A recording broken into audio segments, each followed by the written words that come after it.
بسم اللہ الرحمن الرحیم، السلام علیکم۔ آج کی ہماری نشست اس بارے میں ہے کہ کس طریقے سے ہم اپنی معاشی حالت کو بہتر بنا سکتے ہیں۔ آج فی زمانہ ہر انسان جو ہے وہ اپنی معاشی حالت کی وجہ سے پریشان ہے، انفرادی طور پہ ہوں یا ملکی حالات کو ہم دیکھ لیں یا بین الاقوامی حالات کو ہم دیکھ لیں، تو ہر انسان جو ہے وہ معاشی مشکلات کا شکار نظر آتا ہے۔ اب وہ معاشی عام طور سے ہم جو ہے اپنی معاشی حالت کے اوپر جو ہے وہ حکومتوں کو دوش دے رہے ہوتے ہیں، سیاستدانوں کو یا دوسرے لوگوں کو ہم بات کر رہے ہوتے ہیں کہ جی جتنی بھی ملکی معیشت ہے اس کی تباہی کے پیچھے جو ہے ان سارے لوگوں کا ہاتھ ہے۔ لیکن اگر ہم غور کریں، قرآن و حدیث کے اندر ہم بات کریں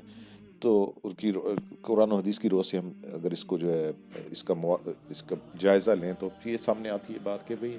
جو بھی انسان کے اوپر حالات آتے ہیں وہ اس کے اپنے اعمال کی وجہ سے آتے ہیں۔ تو اس لیے ضرورت اس امر کی ہے کہ بھئی ہم اپنے اعمال کو ٹھیک کریں، اور جب ہم اپنے اعمال کے اوپر نظر کریں گے، ان کو ٹھیک کریں گے، تو اس کی وجہ سے ہمارے جو ہے معاشی جو حالات ہیں وہ بھی درست ہوتے چلے جائیں گے۔ تو آج کی نشست کے اندر ہم 8 کام دیکھیں گے کہ بھئی یہ 8 کام اگر ہم ان 8 چیزوں پر ہم پابندی کر لیں، یہ 8 کام اگر ہم کر لیں تو انشاءاللہ اللہ تعالیٰ کی ذات کی امید سے، اللہ تعالیٰ کی ذات سے امید ہے کہ ہمارا جو رزق کی تنگی ہے اللہ تعالیٰ اس کو دور فرما دے۔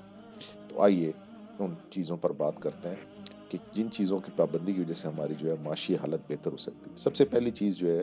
وہ یہ ہے کہ ہم رزق حلال کے لیے کوشش کریں۔ اب یہ بات سمجھنے کی ضرورت ہے کہ بھی رزق حلال کے اندر اللہ تعالیٰ نے برکت رکھی ہے، حرام رزق کے اندر اللہ تعالیٰ نے برکت نہیں رکھی۔ حرام کے ذریعے سے انسان بہت زیادہ کما سکتا ہے، بہت زیادہ مال لے سکتا ہے، لیکن وہ بہت زیادہ مال جو آئے گا اس کے ساتھ بہت زیادہ پریشانیاں بھی آئیں گی، بہت زیادہ بیماریاں بھی آئیں گی، بہت زیادہ اس کے ساتھ جو ہے مصائب بھی آئیں گے۔ تو اس لیے انسان کو جو ہے سب سے پہلی کوشش کرنے کی ضرورت ہے وہ یہ ہے کہ بھئی جو کمائی وہ کر رہا ہے وہ حلال طریقے سے رزق یعنی حلال ذرائع سے اپنی روزی لینے کی کوشش کرے۔ جب رزق حلال ہوگا تو اللہ تعالیٰ اس میں برکت عطا فرمائیں گے۔ اس کی وجہ سے انسان جو ہے بہت ساری بیماریوں سے، بہت ساری پریشانیوں سے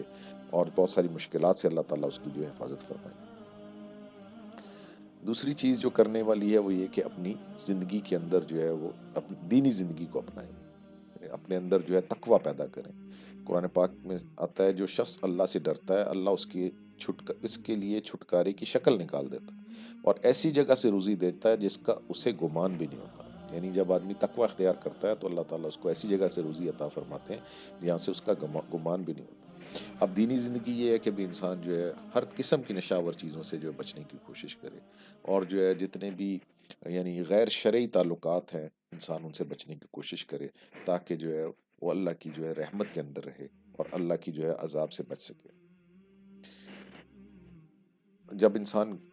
دینی زندگی کو اختیار کرنا اس لیے ضروری ہے کہ جب آدمی گناہوں کے اندر جاتا ہے تو گناہوں کی وجہ سے اللہ تعالیٰ اسے رزق سے محروم فرما دیتے ہیں۔ حضرت صوبان رضی اللہ تعالیٰ عنہ سے روایت ہے کہ نبی اکرم صلی اللہ علیہ وسلم نے ارشاد فرمایا، سوائے دعا کے تقدیر کو کوئی چیز ٹالنے والی اور سوائے نیکی کے عمر کو کوئی چیز بڑھانے والی نہیں، اور انسان گناہوں کی نحوست سے اس رزق سے جو اسے ملنے والا ہے محروم کر دیا جاتا ہے۔ تو ایک وجہ جس کی وجہ سے انسان گناہوں سے یعنی جس کی وجہ سے انسان رزق سے محروم ہو جاتا ہے وہ اس کے گناہ ہے۔ اور قرآن پاک کے اندر اللہ تعالیٰ فرماتے ہیں جس سورۃ طٰہٰ کے اندر جس کا مفہوم ہے، اللہ تعالیٰ فرماتے ہیں جس نے میرے ذکر سے منہ موڑا تو اس کے لیے دنیاوی معاش تنگ کر دیا جائے گا اور ہم اسے قیامت کے دن اندھا کر کے اٹھائیں گے۔ تو دنیا کے اندر جو ہے تنگی معاش کی ایک بڑی وجہ اللہ کے ذکر سے منہ موڑنا ہے، اور اللہ کے ذکر میں سب سے بڑی چیز جو ہے وہ نماز ہے۔ یہ جو ہے نماز جو ہے وہ اللہ کو یاد کرنے کا ایک بہت بڑے ذریعہ ہے۔ تو 5 وقت کی نماز کا اہتمام کرنا، جو آدمی 5 وقت کی نماز کا اہتمام کرتا ہے اللہ تعالیٰ اس کے رزق کے اندر برکت عطا فرما دیتے ہیں، رزق کی جو اس کی تنگی اللہ تعالیٰ اس کو دور فرما دیتے ہیں۔ تو اپنی زندگی کے اندر 5 وقت کی نماز کی پابندی لے کر آنا، یہ جو ہے اپنی معاشی حالت کو بہتر بنانے کے لیے جو ہے ایک انتہائی اہم قدم۔ چوتھی چیز، اپنی زندگی میں سادگی لانا۔ جو اگر ہم حضور نبی کریم صلی اللہ علیہ وسلم کی زندگی کو دیکھیں تو آپ صلی اللہ علیہ وسلم کے لباس کتنا سادہ تھا، آپ صلی اللہ علیہ وسلم کا جو کھانا کتنا سادہ تھا، آپ صلی اللہ علیہ وسلم کا رہن سہن میں کس حد تک سادگی تھی۔ حضرت عبداللہ بن عباس رضی اللہ تعالیٰ عنہ آپ صلی اللہ علیہ وسلم کے طعام کی کیفیت کا تذکرہ اس طرح فرماتے ہیں کہ آپ صلی اللہ علیہ وسلم عموماً